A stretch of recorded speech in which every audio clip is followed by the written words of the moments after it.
Bom dia, hoje vou entrevistar um filósofo social, teórico, político e escritor suíço, em que as suas ideias tiveram grande influência na Revolução Francesa e foi um dos filósofos mais importantes do iluminismo e o precursor do romantismo. Por favor, seja bem-vindo, Jean-Jacques Rousseau. Bom dia, é uma honra poder estar a ser entrevistado, pois é importante para mim saber que alguém valoriza o meu trabalho. Eu separei algumas perguntas para lhe fazer, visto que eu e com certeza mais alguém temos curiosidade em conhecer a sua história. Gostaria de saber como é que foi a sua infância e o seu percurso escolar. A minha infância foi um bocado complicada, já que não cheguei a conhecer a minha mãe, porque ela faleceu após eu nascer, e o meu pai nunca se importou muito comigo. Aos 12 anos, iniciei os meus estudos, sendo educado por um pastor protestante, e aos 16 fui para Savoia, em Itália, onde manifestei o meu desejo de me converter em católico, mas infelizmente tive de voltar para a Suíça por não ter mais condições para viver lá. Por acaso já trabalhou noutra área? Sim, com apenas os 12 anos fui relojoeiro e gravador, e já me interessava pela escrita, onde compunha comédias e sermões quando vivia na Suíça. Pois, já sei que atualmente está a viver em França e, mais uma vez, agradeço por ter vindo a Portugal realizar esta entrevista. Sim, por volta dos meus 20 anos fui para a França, para Chambéry, onde desenvolvi grande parte da minha instrução como autodidata. Qual foi o seu primeiro passo como filósofo? Já não tenho a certeza, mas acho que comecei por querer entender o comportamento humano, uma filosofia mais moral e política, e também idealizava a vida dos humanos numa sociedade anterior. Eu sei que é um filósofo mais ligado à política. Eu gostaria de saber o porquê e o que defende. O meu interesse pela política surgiu quando uma protetora me recomendou para trabalhar como secretária do embaixador de França, em Veneza. A partir daí, comecei a prestar mais atenção à política e à governação absolutista. Mas você concorda com esse tipo de governação? Não, eu claramente defendo a democracia, pois, ao contrário da monarquia, existe uma centralização de poderes e não existe a atribuição de privilégios só a certas ordens sociais. Portanto, eu acredito que todos os homens devem ter direitos iguais, sem exceção. O livro que escrevi, Discurso sobre a Origem e os Fundamentos da Desigualdade entre os Homens, descreve mais detalhadamente a minha opinião sobre esse assunto. Sim, eu já li esse livro e achei realmente interessante. Uma obra que escreveu que me despertou curiosidade foi o Contrato Social. Poderia-me explicar melhor no que é que consiste? A minha obra Contrato Social tem como objetivo preservar a liberdade natural do homem e garantir a segurança e o bem-estar da vida e sociedade, garantindo um contrato social entre o povo e o soberano. Segundo este contrato, deveria existir uma conciliação da vontade particular com a vontade geral, gerando um bem público guiados por uma lei. Para além disso, cada indivíduo possuía um direito natural, que deveria ser respeitado, e no momento em que o povo entregasse parte da sua liberdade natural aos governantes, estes deveriam respeitar a vontade geral. Ainda falando das suas obras, sei que também escreveu uma obra pedagógica, Emílio ou Educação. Mas é verdade que você desvaloriza o ensino escolar?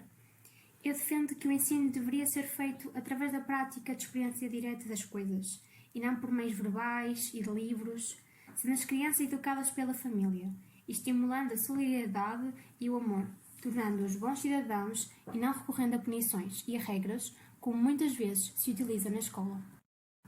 O Rousseau é um dos filósofos principais do iluminismo. Mas onde é que descobriu esse movimento e se começou a interessar por ele? Quando voltei para Paris, por volta de 1745, descobri o iluminismo e passei a me envolver nesse movimento intelectual, filosófico e científico. Passado mais ou menos 5 anos, participei do concurso da Academia de Dijon por encorajamento do meu amigo Diderot e atuei com o meu discurso sobre as ciências e as artes. E acabei por receber o primeiro prémio, por ter tido o melhor discurso no tema As artes e as ciências proporcionam benefícios à humanidade.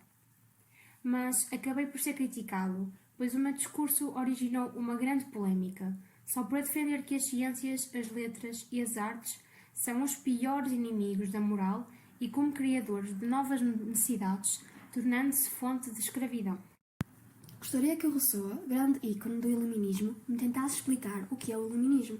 Falando por mim e por todos os iluministas, procuramos alcançar uma renovação cultural e acreditamos no progresso humano, desenvolvendo as capacidades no conhecimento e na liberdade para atingir a felicidade. Mas como é que se consegue atingir essa felicidade? Através da razão, pois eu considero que esta é a fonte do conhecimento e do progresso, e foi determinante no desenvolvimento da humanidade e no conhecimento científico. Este pensamento racionalista está ligado a uma ideia de progressão que consiste num aperfeiçoamento constante, assente na virtude que conduz à felicidade.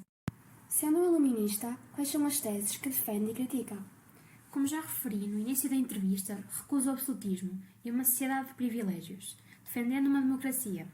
Também critico o mercantilismo, onde o Estado controla a economia do país, e a intolerância religiosa. O iluminismo propagou-se por toda a Europa, influenciando grande parte da Revolução Francesa. Para concluir a entrevista, tencionava saber quais foram os meios de difusão do iluminismo. Devido à publicação da enciclopédia entre 1751 a 1772, já que esta reuniu os mais importantes vultos do iluminismo e juntou os conhecimentos dispersos pela superfície da Terra, expondo-os aos homens e transmitindo-os aos vindouros, para que os nossos descendentes sejam mais instruídos, tornando-se mais virtuosos e felizes. Foi dirigida pelo meu amigo Diderot e por Jean de la Ronde de Lambert. Para além disso, o iluminismo também se expandiu devido à língua francesa, devido à imprensa, pois os jornais e as revistas científicas permitiram fazer chegar ao público as novas ideias iluministas, entre outros. Vou dar por concluída esta entrevista e fico muito agradecida por ter partilhado a sua história e as suas ideias, deixando-me esclarecida em relação a muitos assuntos. Muito bom dia. Obrigada. Durante a tarde de hoje, no dia 2 de julho de 1778, em Hermenonville, na França, o filósofo Jean-Jacques Rousseau morreu. A causa da morte é ainda incerta, mas acredita-se que tenha sido suicídio.